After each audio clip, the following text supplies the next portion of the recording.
नमस्कार मित्रांनो, मी जयकर मांडके माझ्या चॅनलवर आपल्या सगळ्यांचे स्वागत करतो. मित्रांनो, आज मी आपल्यासमोर इयत्ता 10वीच्या पाठ्यपुस्तकातील जे दुसरं युनिट आहे त्यातला 5वा lesson 2.5 book review Swami and friends by R.K. Narayan हा सादर करतोय. व्हिडिओला सुरुवात करण्याअगोदर आपल्याला एक नम्र विनंती आहे. तुम्ही जर अजूनही माझा चॅनल सबस्क्राईब केलं नसेल तर कृपया तो सबस्क्राईब करा. त्याच्यानंतर जे बेल आयकन आहे त्याच्यावरती क्लिक करा, म्हणजे माझ्या व्हिडिओची सगळी नोटिफिकेशन्स आपल्यापर्यंत पोहोचतील. तसंच माझ्या व्हिडिओला लाईक करा, शेअर करा. इतरांनाही तुमच्या मित्रांना सांगा. जर तुम्हाला चॅनल आवडलं असेल तर या चॅनलबद्दलचं सांगा त्यांना. तर मग चला आपण सुरुवात करूया. नेहमीच्या प्रमाणेच माझ्याकडे इथं पाठ्यपुस्तक आहे. तुम्हाला मात्र पाठ्यपुस्तकाची गरज भासणार आहे. पेज नंबर 69 वर, त्याच्यानंतर 69, 70 आणि 71 अशा 3 पानावरती हा लेसन आहे. मी सुरुवात करतोय. Book review Swami and friends. आता बुक रिव्ह्यू म्हणजे काय, तर पुस्तकाचं समीक्षा केलेली आहे. स्वामी अँड फ्रेंड्स नावाचं जे पुस्तक आहे त्याचे लेखक आहेत R.K. नारायण. यांच्या पुस्तकाची ही समीक्षा आहे. A little bit about the book. आता या पुस्तकाबद्दल थोडीशी माहिती सांगितलेली आहे. Anything I mention about the book can be mistakenly understood as spoilers. आता या पुस्तकाबद्दल कुठलीही गोष्ट मी इथं आपल्याला सांगतोय किंवा तिचा उल्लेख करतोय, कदाचित चुकून ते जो उल्लेख मी केलाय तो स्पॉयलर्स अशा प्रकारे समजूत होऊ शकते किंवा समजला जाऊ शकतो. आता स्पॉयलर्स म्हणजे काय, तर स्पॉइल म्हणजे बिघडवणे, खराब करणे. स्पॉयलर्स म्हणजे बिघडवणारा किंवा खराब करणारा. So I would rather give a glance in to the book without mentioning any events or plots of the story. त्यामुळं मी काहीसं पुस्तकाचा एक ग्लान्स टाकतोय मी पुस्तकात, पण हे करत असताना मी त्याच्यातल्या कुठल्याही इव्हेंटचा म्हणजे प्रसंगाचा पुस्तकातील किंवा कुठल्याही प्लॉट्सचा म्हणजे कुठल्याही कथानकाचा त्या पुस्तकातल्या स्टोरीमधला मी काही करत नाही, तर त्याचा मी उल्लेख अजिबात करत नाही असं इथं हे लेखक आपल्याला सांगतात. म्हणजे दृष्टिक्षेप टाकतोय मी ओझरता, पण ह्याच्यामध्ये कुठल्याही पुस्तकातील एखाद्या प्रसंगाचा किंवा कथानकाचा मी उल्लेख इथं करत नाही असं ते म्हणताय. सेकंड पॅरा बघूयात. Swami is a mischievous little kid of about 10 years old. आता बघा, या पुस्तकामध्ये स्वामी नावाचा जो मुलगा आहे किंवा जे मूल आहे तो 10 वर्षांचा आहे. पण तो कसा आहे तर मिस्चियस आहे. छोटासा मुलगा आहे पण तो मिस्चियस आहे. म्हणजे कसा आहे तर तो खोडकर आहे. आता and living in the era where India was under the British rule. आता तो त्या काळामध्ये राहतोय या पाठ्यपुस्तकातला मुलगा, ज्या वेळेला भारत हा ब्रिटिशांच्या अंमलाखाली होता किंवा ब्रिटिशांच्या राज्यामध्ये होता. भारतावरती ब्रिटिशांचं राज्य होतं. त्या काळात हा मुलगा इथं राहतोय किंवा तो काळ त्या पुस्तकामध्ये दर्शवलेला आहे. Like most kids of that age, Swami is a kid who cannot stay at one place and absolutely hates school. आता त्या काळातली जी इतर अनेक जे काही मुलं होती किंवा त्या काळातलं जे मूल आहे त्याच्यासारखंच स्वामी सुद्धा हे एक असं मूल आहे की जे एकाच जागेवरती थांबत नाही, एका जागेवरती स्थिर राहत नाही. आणि जो अगदी शाळेचा संपूर्णपणे तो शाळेचा काय करतोय, तो हेट्स करतोय, म्हणजे तो द्वेष करतोय शाळेला, त्याला शाळा ते आवडत नाही. इवन वर्स मॅथमॅटिक्स, आणि तसंच वर्स म्हणजे बॅड, वर्स आणि वर्स्ट. तर त्याचं गणित सुद्धा त्याच्यापेक्षा वाईट परिस्थिती आहे गणिताची सुद्धा. School is his absolute nightmare. आता शाळा हा त्याचा अगदी खराखोरा किंवा अगदी पूर्णपणे त्याचं नाईटमेअर आहे. नाईटमेअरचा अर्थ इथं आहे अ व्हेरी फ्रायटनिंग एक्सपिरियन्स, म्हणजे अत्यंत भयानक असा अनुभव.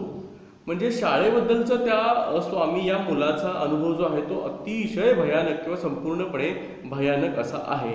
Anyway the story unfolds around the happenings of this kid. आता या स्टोरी काय करते बघा, तर त्या मुलाच्या होती सभोवताली ज्या गोष्टी काही घडत आहेत त्या सगळ्या अनफोल्ड करते, म्हणजे त्या उघड्या करते, आपल्या समोर काय काय घडतंय ते सांगते. And how he constantly gets into troubles, आणि तो कशा प्रकारे अगदी सतत संकटामध्ये जात आहे किंवा अडचणीमध्ये सापडत आहे.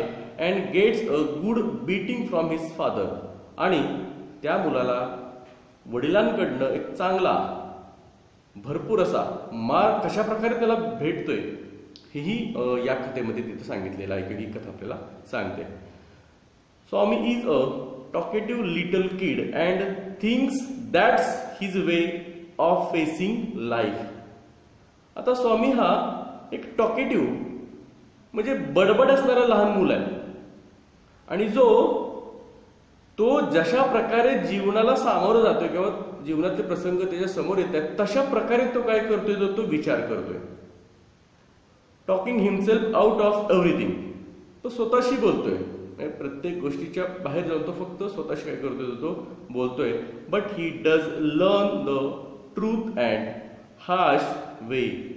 पण तो काय करतोय, तर तो सत्य आणि जो कठोर किंवा असह्य अशा काही बाबी आहेत, गोष्टी आहेत, याही तो काय करतोय, पद्धती आहेत म्हणून आपण त्याला, त्या सगळ्या तो शिकतोय. As many teens back then. आता त्या काळातील जेवढी काही अनेक मुलं होती, टीन होती, अल्पवयीन मुलं होती, म्हणजे किशोरावस्थेतील किंवा पौगंडावस्थेतील मुलं होती, त्यांच्यासारखंच all he wants to do is play under the sun. तर त्यांच्यासारखंच त्याला सुद्धा प्ले अंडर द सन.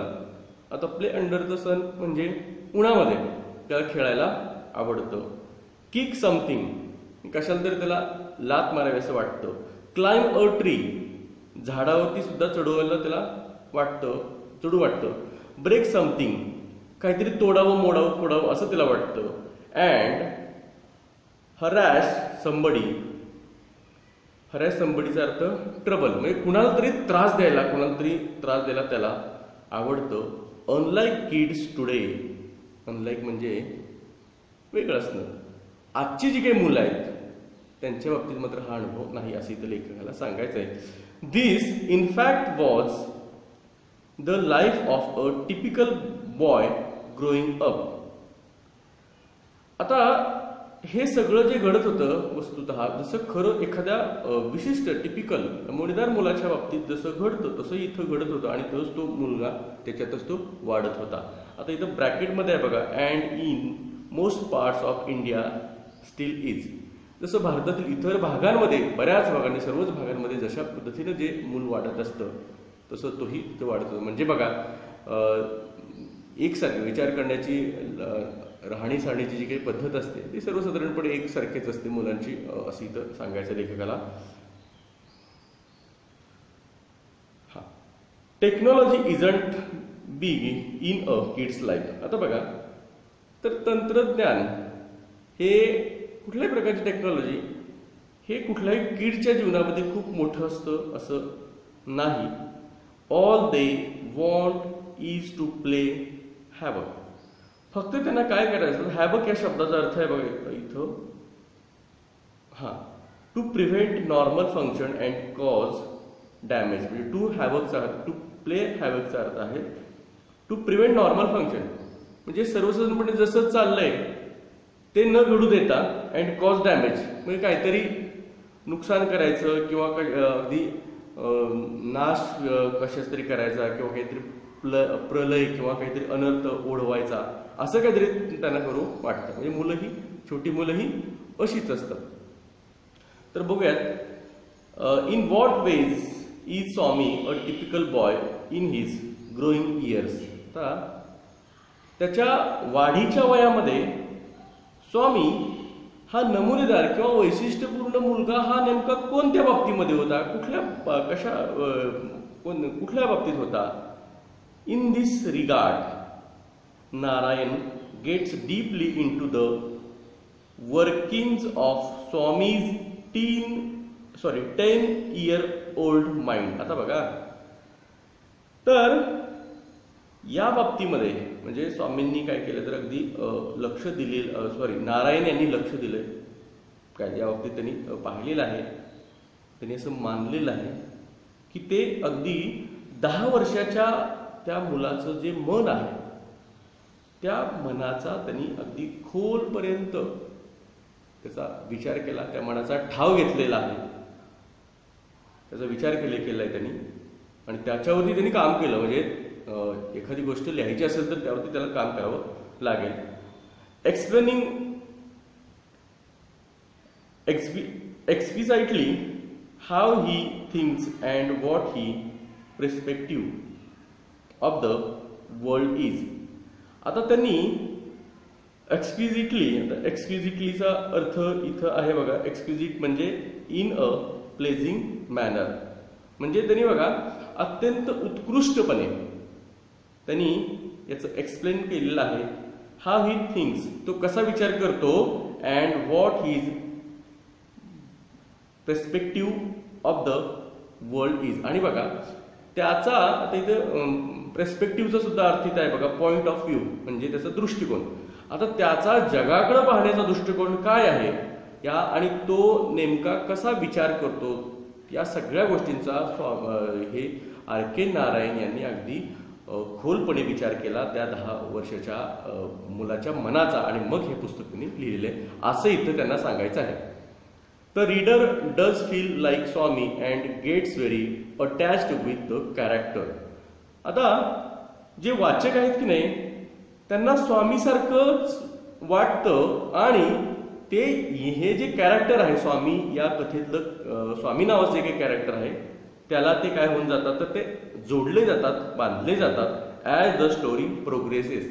जसं स्टोरी कथेचा जसजसा वाढ होत जाते, विकास होत जाते किंवा कथा जसजशी पुढं होत जाते तसं वाचक या कॅरेक्टरशी अधिक जोडले जातात.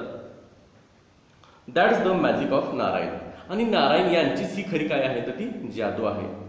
Significance of the book. आता या पुस्तकाचं महत्व किंवा याचा अर्थ नेमकं काय आहे बघा. तर Swami and friends by R K. Narayan is not merely an interesting read that could be enjoy from top to bottom. आता स्वामी आणि त्याचे मित्र हे जे आर.के. नारायण यांचं पुस्तक आहे हे मियरली म्हणजे केवळ फक्त वाचकांसाठीच ते आवडीचं किंवा वाचकांचा रस वाढवणारं नाही, तर ते काय करू शकतं तर अगदी टॉप टू बॉटम म्हणजे आपल्याला ते नकशिखांत आनंद देऊ शकतं, आनंदित करतं असं इथं सांगायचं त्यांना. But the work attributes a lot of literary values even if it is a tin book. आता बघा जरी हे एक टीन बुक असलं म्हणजे हे किशोरावयीन अवस्थेतील मुलांच्यासाठी वाचण्यासाठी जे पुस्तक असलं, किशोर वाङ्मय असलं किंवा बालवाङ्मय असलं, तरी सुद्धा याच्यामध्ये जे हे जे काम आहे त्यांचं नारायणांचं हे पुस्तक लिहिण्याचं त्याच्यामध्ये बघा तर a lot of literary values आहेत. म्हणजे त्याच्यामध्ये खूप मोठ्या जे वाङ्मयीन मूल्य आहेत ही खूप मोठी आहेत. ॲट्रिब्यूट्स याचा अर्थ गुण किंवा संबंध लावणे असा इथं घेतला जातो. म्हणजे बघा, तर यांच्या कामाचा गुण असा आहे की ज्याच्यामध्ये खूप मोठ्या प्रमाणामध्ये वाङ्मयीन मूल्य आहेत आणि जरी हे टीनेजच्या मुलांच्यासाठी असलेलं पुस्तक असलं तरी सुद्धा असं इथं सांगायचं आहे. पेज नंबर 70 वरती आपण जातोय. Swami and friends is a good read for the kids and teens alike. बघा, तर बाल अवस्थेतील मुलांच्यासाठी आणि पौगंड अवस्थेतील मुलांच्यासाठी या दोघांनाही स्वामी अँड फ्रेंड्स हे जे पुस्तक आहे ते वाचण्यासाठी खूप चांगलं आहे असं इथं लेखकांना सांगायचं आहे. म्हणजे दोन्ही वयातील मुलं ती वाचू शकतात, त्यांना ते चांगलं आहे असं इथं सांगायचं आहे. बघा, also the book is widely use in the Asian continent as a study text for the students who study literature as a subject at school. आता बघा, हे जे पुस्तक आहे ते आशिया खंडामध्ये एक पाठ्यपुस्तक म्हणून खूप मोठ्या प्रमाणामध्ये वापरलं जातं. म्हणजे हा जो काही टेक्स्ट आहे हे पुस्तक आहे, हे पाठ्यपुस्तक, त्यातले काही भाग घेतला जातो असं इथे लेखकाला सांगायचं आहे. तर ते कुणासाठी? तर ज्या मुलांना वाङ्मयाचा अभ्यास करायचा आहे शाळेमध्ये त्यांच्यासाठी हे वापरलं जातं. यातला काही भाग पाठ्यपुस्तकात घेतला जातो असं इथं त्यांना सुचवायचं आहे.